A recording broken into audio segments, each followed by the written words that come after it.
haunted motel room. It started as a harmless adventure. Jace and Chloe, a couple in their early 30s, had heard of Randonautica, an app that led people to strange and mysterious locations based on their intentions. They'd seen the trend online. Young thrill seekers stumbling upon abandoned buildings, forgotten trails, and eerie coincidences. It was supposed to be a fun weekend escape from their routine lives. Little did they know this particular journey would take them far from the realm of fun and deep into something far more sinister. They had spent the afternoon setting their intention for something mysterious, excited by the idea of discovering a place untouched by time. When the app finally pinged their location, it guided them to a desolate road just outside of town. As they drove deeper into the countryside, the landscape became stranger. The trees lining the road seemed unnaturally twisted, their branches gnarled like skeletal hands reaching toward the sky. But the sun began to sink below the horizon, casting long, ominous shadows across their path. The tension between them rose when they saw it.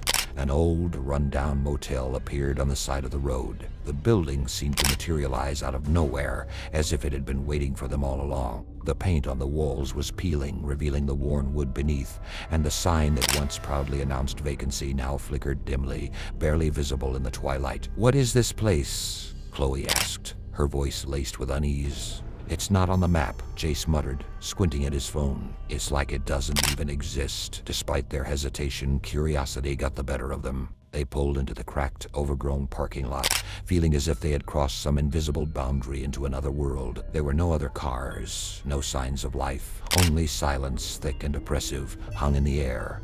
The lobby door creaked loudly as they pushed it open. Inside, the smell of mildew was overwhelming, and the yellowed wallpaper was curling at the edges. A desk stood in the corner, an old brass bell perched on top. Jace rang it, and for a moment, nothing happened. Then a man emerged from the back room. His face was gaunt and his eyes were glassy, as if he hadn't slept in days. "You folks need a room," he rasped. Chloe and Jace exchanged uneasy glances. Everything about the place screamed leave, but something compelled them to stay. It was as if an unseen force had wrapped its fingers around their will, making them curious enough to ignore every instinct telling them to run. "Yeah, just for the night. Just for the night," Jace said hesitantly. The man slid an old-fashioned key across the desk. "Room 13, he said with a smile that didn't reach his eyes. "Enjoy your stay." The room was on the second floor, down a long hallway that seemed to stretch unnaturally far in the dim lighting. The numbers on the doors were faded, and every door they passed had deep scratches in the wood, as if someone or something had tried desperately to claw their way out. Chloe shivered but said nothing. She wanted to believe it was just the atmosphere playing tricks on her mind. When they opened the door to room 13, a musty scent hit them like a wall. The room was small, with worn furniture that looked as if it hadn't been touched in decades. A single light bulb flickered weakly from the ceiling, but it wasn't the dilapidation of the room that unnerved them. It was the objects scattered around. On a dusty shelf near the window sat a collection of old porcelain dolls, their glass eyes staring blankly into space. In the corner, a tall antique mirror stood, its surface covered in grime, but it seemed to reflect a version of the room that was slightly off. The bed was framed by two nightstands, each holding a brass lamp. On one of the nightstands was a thick, leather-bound book with no title. Chloe picked it up, her fingers tracing the faded, cryptic markings on its cover. "What do you think this is?" she asked, her voice barely above a whisper. "I don't know," Jace replied, staring at the strange objects. "This place, it feels wrong." They spent the next hour exploring the room in silence, their unease growing with each discovery. The dolls were all different, but their expressions seemed oddly lifelike, as though frozen in time during some terrible moment. The mirror, no matter how much they tried to clean it, continued to show warped versions of themselves, figures that seemed almost alive in their distortion. And then there was the book. Chloe sat on the edge of the bed, flipping through its brittle pages. The text was handwritten, the ink faded in places, but legible enough to send a chill down her spine. It was a journal, a record of previous guests who had stayed in room 13. As she read, her breath caught in her throat. The voices started on the second night. Faint at first, whispers just beyond hearing, but always there. We tried to leave, but the door wouldn't open no matter how hard we pulled.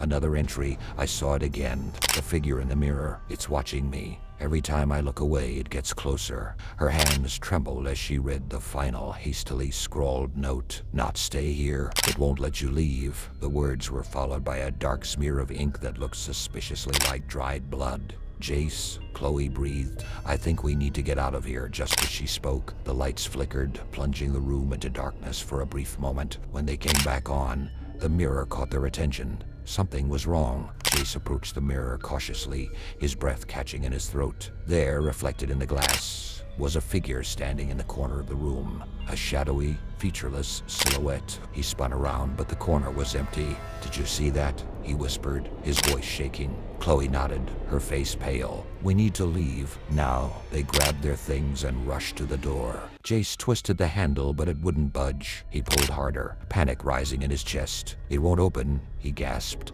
throwing his weight against the door. A soft, echoing laugh filled the room. It came from everywhere and nowhere all at once. Chloe's heart pounded in her chest as she turned back toward the mirror. The figure was closer now, its faceless head tilted toward her as though studying her with morbid curiosity. Jace, she whispered, her voice trembling. Look. He turned, his face draining of color as he saw the figure now mere feet away in the reflection. But in the real world, it was still invisible. Only in the mirror could they see the thing that was stalking them. We have to break it, Chloe said, grabbing the lamp from the nightstand. She swung it hard at the mirror, shattering the glass into 1,000 pieces. But as the shards hit the floor, the shadowy figure stepped out of the shattered fragments, now standing fully visible in the room with them. It was no longer confined to the reflection. The lights flickered again, and this time they went out completely. The room was plunged into darkness, and the laughter grew louder, echoing around them like the haunting notes of a funeral dirge. Chloe could feel the presence getting closer, the air growing colder with every breath. Jace, she cried out, reaching for him in the dark. But there was no answer, only the sound of his footsteps retreating into the silence. The next morning, the motel manager found the room empty, the door still locked from the inside. The shattered mirror was the only sign that something had gone wrong. Of Jace and Chloe, there was no trace except for their names, newly scrawled in the journal lying open on the bed. Another entry in the long list of guests who had never left room 13. And outside, the motel sign flickered, beckoning its next visitors with a faint, almost imperceptible glow.